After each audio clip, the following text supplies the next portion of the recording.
இன்னைக்கு ஃபுட்டு மாம்பழம், சிக்கனு, கோவக்காய் பச்சடி தெரியுமா உங்களுக்கு?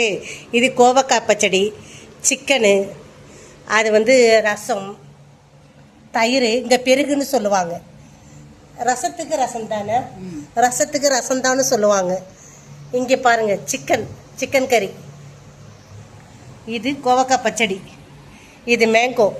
இதெல்லாம் இங்கே நல்லா ஃபேமஸ், சூப்பராக இருக்கும். இங்கே ஆந்திராவில் ஃபேமஸே ஸ்பைசியான பச்சடிங்க, குழம்பு, சாப்பாடு, பெருகு தயிர், அது எருமைப்பாலில் போட்ட தயிர் சூப்பராக இருக்கும். இங்கே பாருங்கள், ஒரு பொண்ணு வெட்டிகிட்டு இருக்கு பாருங்கள், சாப்பிட்டுட்டு இருக்கு பாருங்கள், கை மட்டும் தெரியுது பாருங்கள். இன்னும் அப்போ தான் எடுக்குது, வெக்கப்பட்டுட்டு வைக்குது. கேரியரை சாப்பாடு வந்திருக்கதை பாருங்கள். இங்கே பாருங்கள், இதெல்லாம் நாங்கள் ஹாப்பியாக சாப்பிடுவோங்க.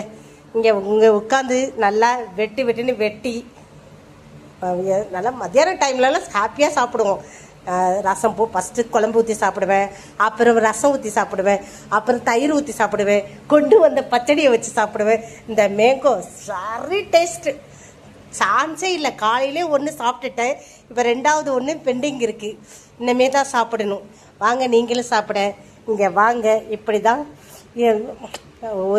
எங்கள் கம்பெனியில் ரூமில் போனால் மத்தியான சாப்பாடு இப்படி தான் இருக்கும்.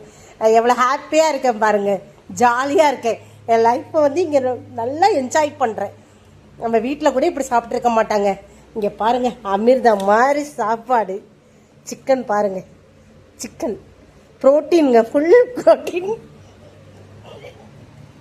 மேங்கோ பாருங்கள், இக்கணும்மா மரத்துலேருந்து பறிச்சுக்கிட்டு வந்தோம் மேங்கோ, என் ஃப்ரெண்டு கொண்டு வந்தாங்க. இங்கே பாருங்கள் பச்சடி, கோவக்காய் பச்சடி.